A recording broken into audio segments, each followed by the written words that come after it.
method of estimating the area under a curve using probability. The reason it's called the Monte Carlo method of integration is because Monte Carlo is a place that is synonymous with gambling, casinos, and probability. Casinos and stuff, they're all about probability. So that's why it's called the Monte Carlo method of integration. You can use Monte Carlo methods for a lot of things. Basically, it's a simulation. You'll see what I mean in a minute. First of all, I'm going to show you what the basic concept of the Monte Carlo method is on GeoGebra. You're not going to use GeoGebra for the Monte Carlo method, but GeoGebra is going to give you a really sweet way of showing you how it works. So here I have a function, y equals x squared plus 2, or f of x equals x squared plus 2. Now I want to know the area under the curve between 1 and 4. So I want to know what this area is here, this shaded area. Now you guys already have a couple of methods for that. You could use the trapezoidal method. You could also use definite integration. Now definite integration is going to give you the exact answer. Trapezoidal method is going to give you an approximation. And the Monte Carlo method is also going to give you an approximation. So I want to find this area under the curve for f of x equals x squared plus 2 between 4 and 1. Now the way that I'm going to do it is through a bunch of trials and probability. So first I'm going to draw a rectangle. You can see that that rectangle goes between 1 and 4 and then goes to the height of the curve. It goes up to here. Now that point is point 418. So I've created a rectangle that is 3 units wide and 18 units high. That means that that rectangle has an area of exactly 54. 3 times 18, 54.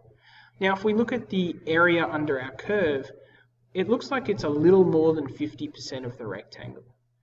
So that means that it should be a little more than 29, something like that.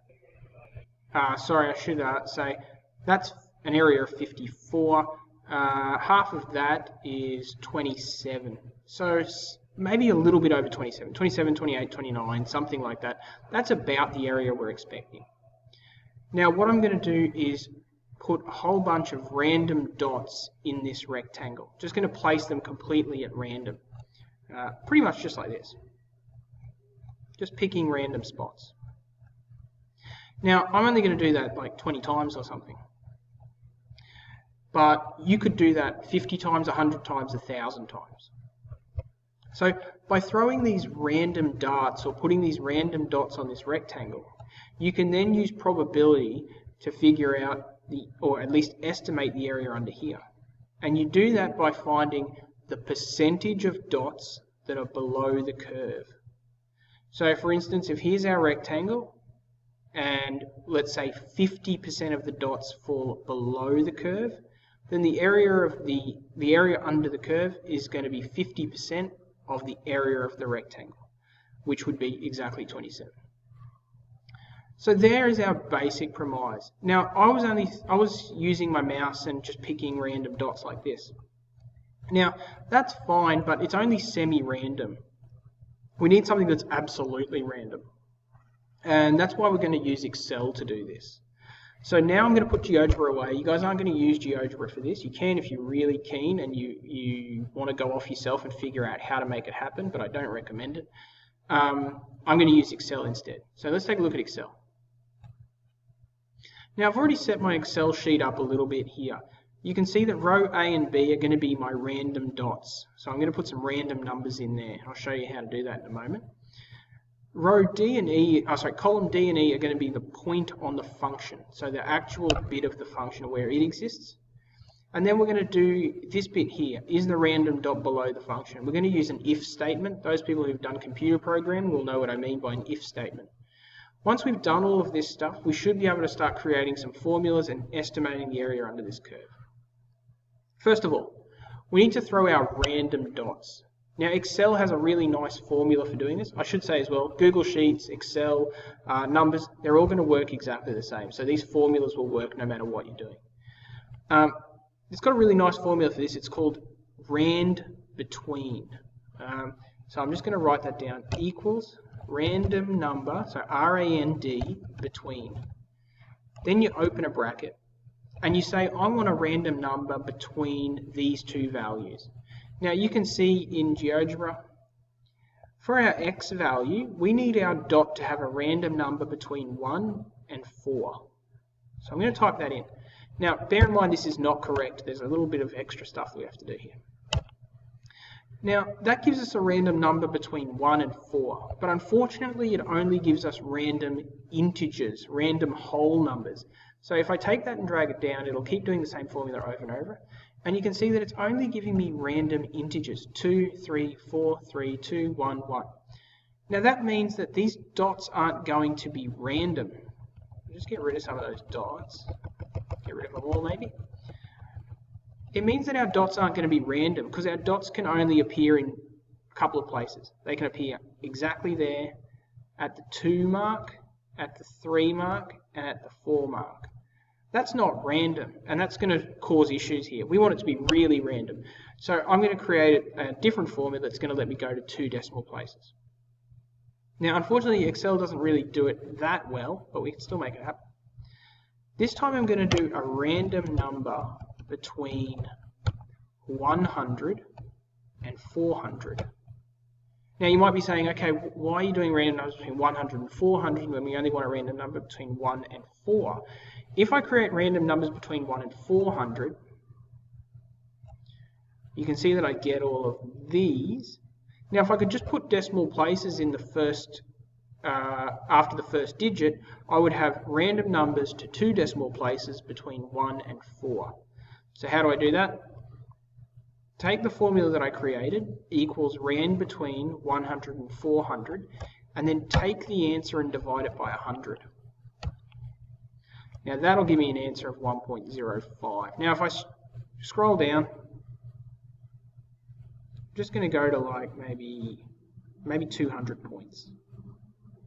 Something like 200, there we go. Okay, so I've done 200 points. I had to go to 201 because bear in mind the first bit of it, if we go to the top, the first bit of it was taken up by the title. Now we do exactly the same thing with the random y values. These are our x values. These are going to be our y values. Now, when we do our y values, let's look at our picture again. We need to go for a random y value between 0 and 18. So the same rules will apply when we do this. I'm going to go to 2 decimal places again. Equals a random number between 0 and 18. Oh, that doesn't work. A random number between... Okay, I had to think about that a little bit. A random number between 0 and 1800. Now that's going to give us a number between 0 and 1800, an integer, but then we divide that by 100, and that should give us a bunch of numbers to 2 decimal places again. And you can see it's doing that. Now you'll notice these numbers keep changing. I'm going to fix that in a minute.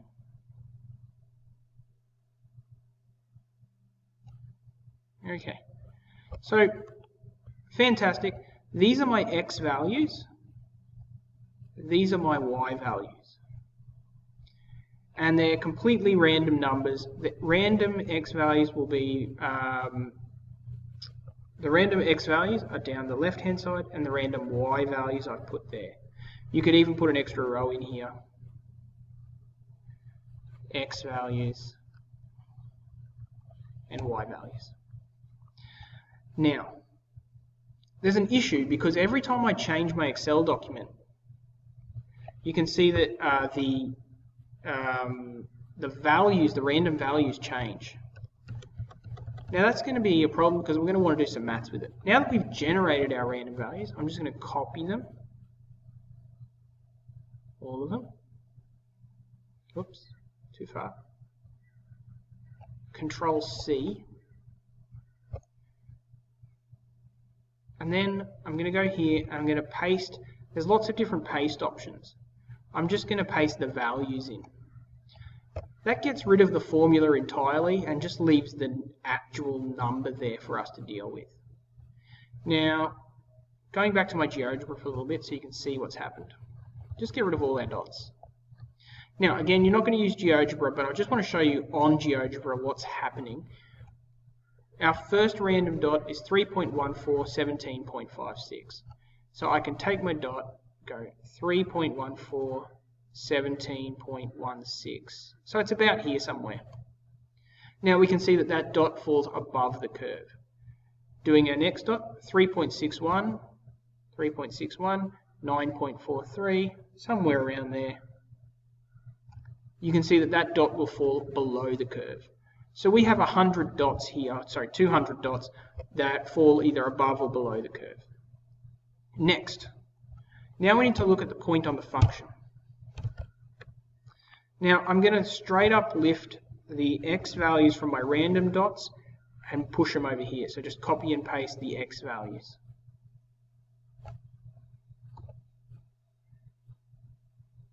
You'll see why I do this in a moment.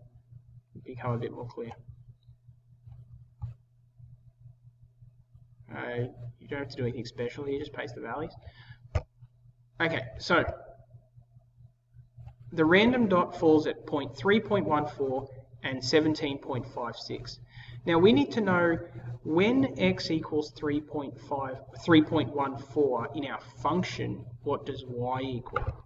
In other words, we want to know when x equals 3.14, approximately there, what does y equal? It looks like it equals about 11 something.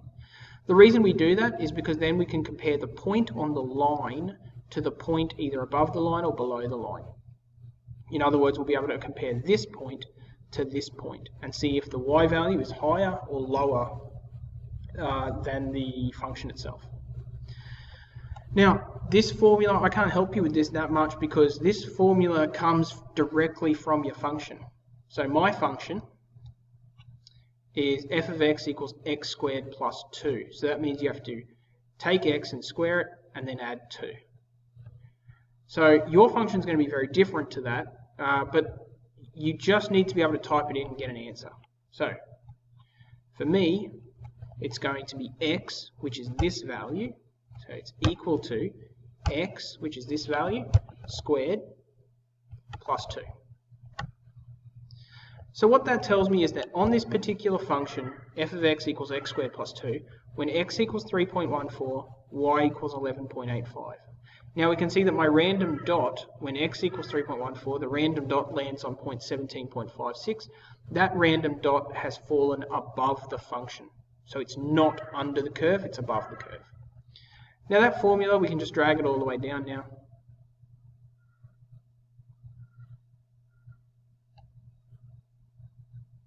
And you can see that that's given us at each point, this is what the y value is. When x equals 1.63, y equals 4.65. When x equals 2.34, y equals 7.4756. Now that's only for this particular function. The point on the function y equals x squared plus 2. Okay. Now, depends on how much programming you've done, how much Excel work you've done before. This next bit can get a little bit complicated. It just seems a bit strange. Now what we're going to do is use an if statement to figure out whether this number is smaller than this number. So whether y, 17.56, is smaller than 11.8596. Now if it is smaller, that's a hit because it's fallen under the curve. If it isn't smaller, it's a miss because it's gone above the curve. So, equals. It's an if statement. An if statement says, if this is true, do this. If it's not true, do this other thing. And then you can see it gives you your formulas. Now, the logical test we want to perform is if this number is smaller than this number. So, if this is smaller than this. Now, if that's true, it's a hit. It's gone under the curve. If that is smaller than that. Now, if it goes under the curve, we're going to call that 1. 1 means hit. And if it goes above the curve, that's a miss, so we'll call that a 0. Fingers crossed, because I always stuff up these if statements. Okay, I think that's worked. The formula we've done is if B3 is greater than E3, then return 1. If it's less than, if B3 is less than E3, then return a 1. If it's greater than, return a 0. So it's done that, I hope. Now, if I scroll that down, it should do that same logical clause for each of these.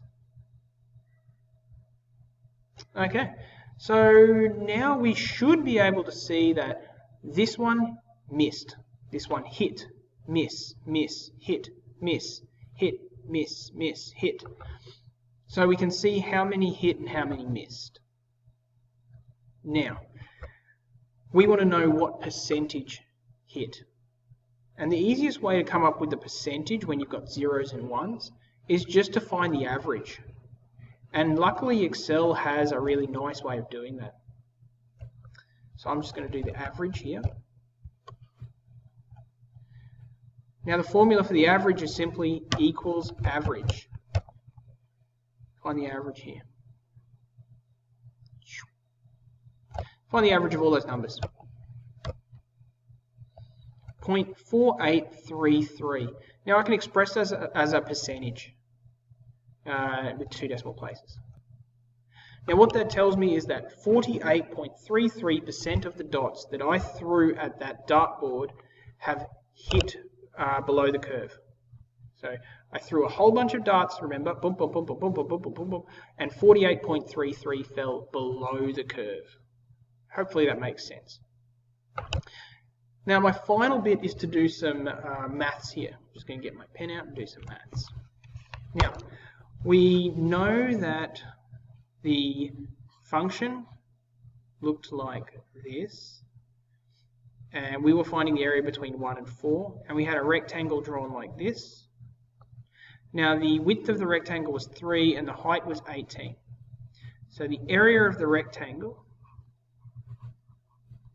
equals 3 times 18, which is 54. Now, the percentage of darts that hit, okay, hit darts was 48.33%. Now that means that the area under the curve is equal to 48.33% of 54. Area under curve equals 48.33% of 54. Now I should be able to get my calculator out real quick. 0.483333, etc. times 54. That gives me an approximate area of 26.09. So that's my, I really should do approximate area. The approximate area under that curve is 26.09. Now in actuality, the exact area under that curve is 27 exactly.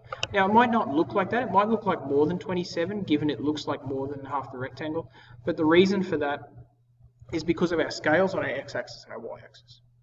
If you hadn't drawn it to scale, you would see that it almost looks like an exact thing, just with that little bit of a curve, so it ends up being exactly 27. Neither here nor there. Last thing I want to mention. The Monte Carlo method and all Monte Carlo methods rely upon trials. The more darts you throw at something, the more times you try something, the more accurate your estimate will be. Now I've only thrown 200 darts at that board. Now you might think, oh, 200, that's a lot of darts. But we're trying to come up with a very accurate estimate. So 2 ways that you can tackle it. You can do one experiment with 1,000 darts or 5,000 darts. 5,000 darts is going to give you a really good estimate, or at least it should give you a really good estimate. The second way that you can do it is to do a number of trials. So you can do 200 darts 10 times or 200 darts 20 times and average those out. That'll give you, sometimes you'll get a percentage of 49, 51, 52, and then you'll be able to take those averages, average out those averages and come up with a really accurate estimate. Okay, we've just hit 20 minutes on this video. That's probably the longest video I've had to make. I hope all of that makes sense. Make sure that you take your time to run through it, try to understand what's going on. Grab out either Excel, Numbers, or Google Sheets and work along with the video so you know what you're doing. The only thing I think that you're really going to have any kind of trouble with is probably this bit here where you need to add in your own function. That if statement should be pretty easy because it's going to be the same for all of us. And those random dots, you're just going to have to think about the span of how big those random dots need to be. Do I need to go between 1 and 4, or 1 and 10, or 1 and 9? So there's just a few little bits where you need to think about it, but mostly it's about stepping through those steps that I've run through here. Okay, that is the Monte Carlo method of integration. Good luck.